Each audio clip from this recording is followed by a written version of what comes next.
Good morning class 10th। आपकी life processes के last में क्वेश्चन आंसर होते हैं। ठीक है, तो आइए आज हम इन क्वेश्चन आंसर्स को पढ़ लेते हैं। फर्स्ट क्वेश्चन है, why is diffusion insufficient to meet the oxygen requirements of multicellular organisms like humans. तो आंसर है इसमें, पहले तो क्वेश्चन को समझिए आप। क्वेश्चन में क्या बताया गया है कि क्यों जो है वो डिफ्यूज़न जो है वो इनसफिशिएंट होती है।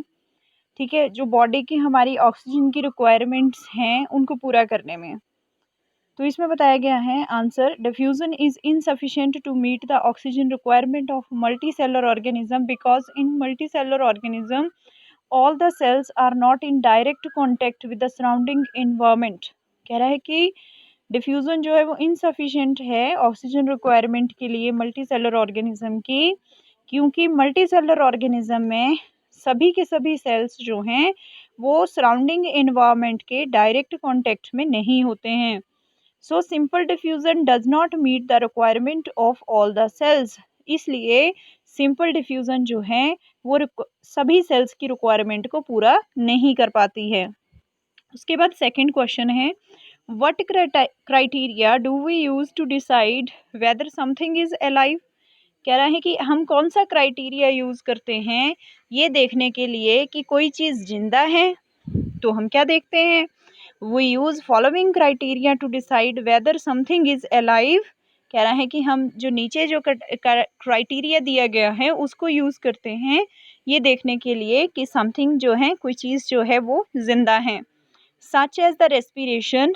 ठीक है, हम देखते हैं कि कोई जीव जो है अगर रेस्पिरेशन कर रहा है तो वो जिंदा होगा। Nutrition, growth, development and property of the self repair. इसमें हम देखते हैं कि कोई ऑर्गेनिज्म अगर रेस्पिरेशन कर रहा है, अगर कोई ऑर्गेनिज्म न्यूट्रिशन कर रहा है, ग्रोथ कर रहा है, डेवलपमेंट हो रही है और उसमें ऐसी प्रॉपर्टी है कि वो अपने जो है वो बॉडी को सेल्फ रिपेयर कर पाता है, तो हम उसको क्या कहेंगे कि ये जो है ऑर्गेनिज्म ये अलाइव है। ठीक है, living organisms have a definite life span. Living organisms का डेफिनेट लाइफ स्पैन होता है, डेफिनेट लाइफ स्पैन है। ह्यूमन बींग्स जो है मैक्सिमम 100 ईयर्स तक या फिर इससे थोड़ा सा 2-3 साल और ज़्यादा जो है वो जी सकता है। एक डेफिनेट लाइफ स्पैन होता है। What is life span? एक ऐसा पीरियड जो बर्थ से लेके डेथ तक होता है। बर्थ से लेके डेथ तक, बर्थ से लेके डेथ तक कौन कौन से स्टेजेस आती हैं, जैसे सबसे पहले बर्थ होता है, फिर बर्थ होने के बाद जो है वो थोड़ी सी जो है वो ग्रोथ होती है, मैच्योरिटी आती है, रिप्रोडक्टिव पीरियड आता है और फाइनली जो है वो डेथ हो जाती है। ठीक है जी। And ability to sense the surrounding and protect themselves. कह रहे हैं कि ऐसे ऑर्गेनिजम्स में एबिलिटी होती है अपने को, अपनी सराउंडिंग्स को पहचानने की और अपने को जो है वो प्रोटेक्ट करने की। उसके बाद है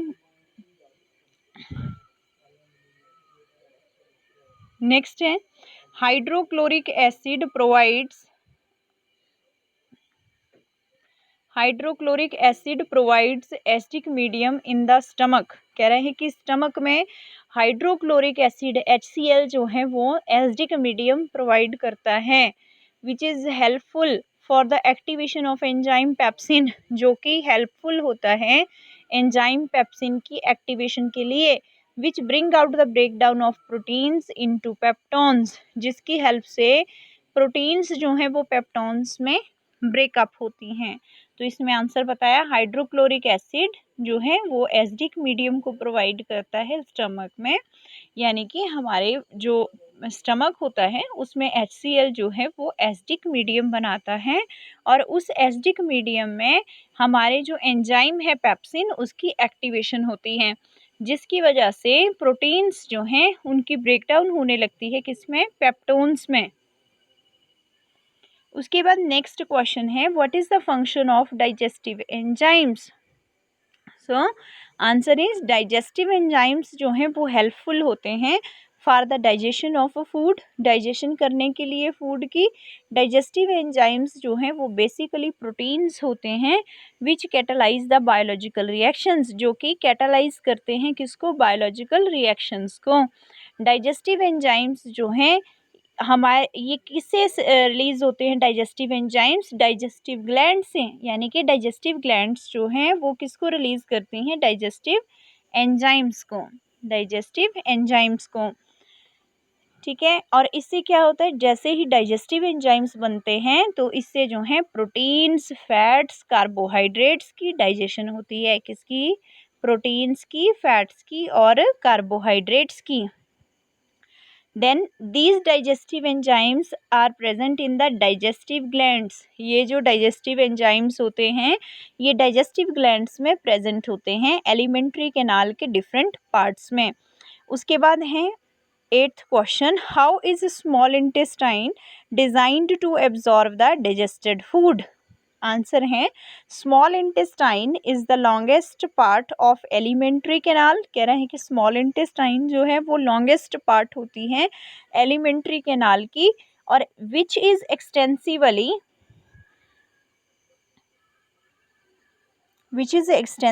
coiled, which is extensively coiled. Small intestine is a long tubular structure. Small intestine जो है वो long tubular structure होता है.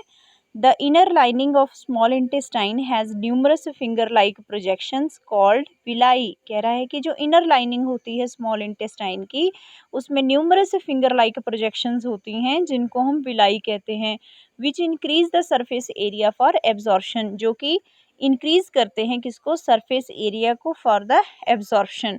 Villi are richly supplied with blood vessels. Villi में जो हैं वो ब्लड वेसल्स प्रेजेंट होती हैं which take the absorbed food to each cell of the body, जो कि हर एक फूड मटेरियल को बॉडी के हर एक सेल तक जो है वो पहुंचाता है. उसके बाद नेक्स्ट है, what advantage over an aquatic organism does a terrestrial organism with regard to obtaining oxygen for respiration? The aquatic animals receive O2 from the water. कह रहा है कि जितने भी एक्वेटिक एनिमल्स होते हैं वो O2 को रिसीव करते हैं वाटर से. There is very less quantity of oxygen dissolved in water. कह रहा है कि जो एक्वेटिक एनिमल्स होते हैं, एक्वेटिक एनिमल्स जो होते हैं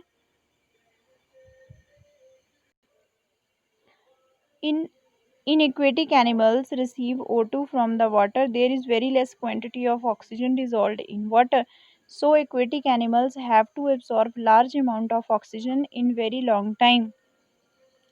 कह रहे कि जो पानी में रहने वाले जीव होते हैं वो काफ़ी टाइम लेते हैं ऑक्सीजन लेने के लिए.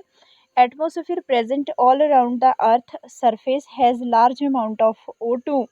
पर धरती के सरफेस के ऊपर O2 जो है वो ज़्यादा क्वांटिटी में पाई जाती है, इसलिए टेरेस्ट्रियल एनिमल्स जो हैं वो ज़्यादा ऑक्सीजन को रिसीव करते हैं शॉर्ट टाइम में.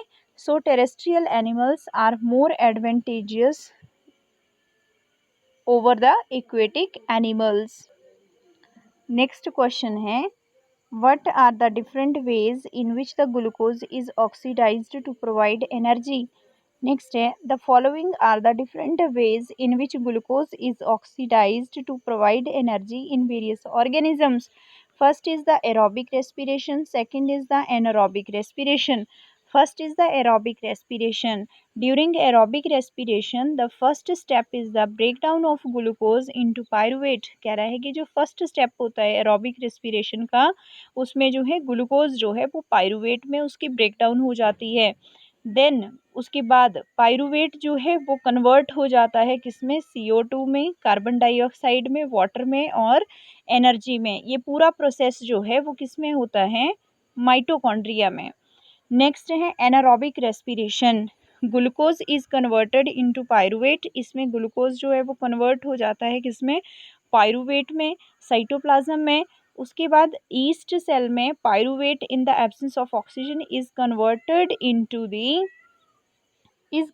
Into the ethyl alcohol and energy. In human muscle cells, कह रहे कि मसल सेल्स में during hard exercise, very important answer is during hard exercise pyruvate is converted into the lactic acid. कह रहा है कि जो पायरुवेट है वो किस में कन्वर्ट हो जाता है? लैक्टिक एसिड में. And energy in the absence of O2, और एनर्जी में किसकी एब्सेंस में? O2 में. हमारे ह्यूमन बॉडी में जो मसल सेल्स होते हैं उनमें ऑक्सीजन की एब्सेंस में पायरूवेट जो है वो किस में कन्वर्ट हो जाता है, लैक्टिक एसिड में। The whole process is given in the following diagram. So see the diagrams. This diagram is also given in your NCERT books. So first is the glucose. Glucose that give rise to pyruvate. ठीक है, first of all की क्या बनाता है, pyruvate बनाता है। और east में क्या होता है कि in the absence of oxygen, east में ऑक्सीजन की एब्सेंस होती है, तो ऑक्सीजन की एब्सेंस में जो पायरूवेट है, पायरूवेट से जो है वो ये चीज़ें बनेंगी। ये क्या है, ethanol, carbon dioxide and energy. ठीक है, नेक्स्ट उसके बाद जो है नेक्स्ट हम लेते हैं अपने मसल सेल्स की। जो है मसल सेल्स में हमारे जो मसल सेल्स होते हैं इनमें ग्लूकोज जो है उससे पायरूवेट बन रहा है। ठीक है, मसल सेल्स में हमारे पास ऑक्सीजन नहीं होता है, ठीक है, लैक ऑफ ऑक्सीजन, तो उसमें जो है वो ये चीज़ें बनेंगी। क्या बनेगा जी, लैक्टिक एसिड बनेगा और एनर्जी बनेगी। देन उसकी बाद जो है नेक्स्ट हमारे पास क्या, किसका एग्जाम्पल लेंगे, माइटोकॉन्ड्रिया का। ठीक है, हमारे बॉडी में बहुत सारे सेल्स में माइटोकॉन्ड्रिया होता है। ठीक है, माइटोकॉन्ड्रिया में जो है ये माइटोकॉन्ड्रिया है और इसमें जो है प्रेजेंस होती है O2 की, ऑक्सीजन प्रेजेंट होता है। तो उस केस में क्या होता है कि सबसे पहले ग्लूकोज से पायरूवेट बनता है। ठीक है, देन उसके बाद जो है इससे हमें ये चीज़ें मिलती हैं, यानी कि CO2, कार्बन डाइऑक्साइड जो हम बॉडी से बाहर निकाल देते हैं, प्लस जो है वाटर प्लस एनर्जी। तो ये डिफरेंट स्टेप्स हैं। कई बार MCQ में पूछा जाता है कि in yeast, in muscle cells, in mitochondria क्या प्रोसेसेस होते हैं, क्या प्रोडक्ट्स बनते हैं। तो याद रखना, इन ईस्ट, ईस्ट की बात है तो इथेनॉल, कार्बन डाइऑक्साइड, एनर्जी बन रही है। और अगर मसल सेल्स की बात हो रही है तो लैक्टिक एसिड और एनर्जी बन रही है। और अगर माइटोकॉन्ड्रिया की बात हो रही है तो कार्बन डाइऑक्साइड, वाटर और एनर्जी बन रही है। ठीक है बेटा।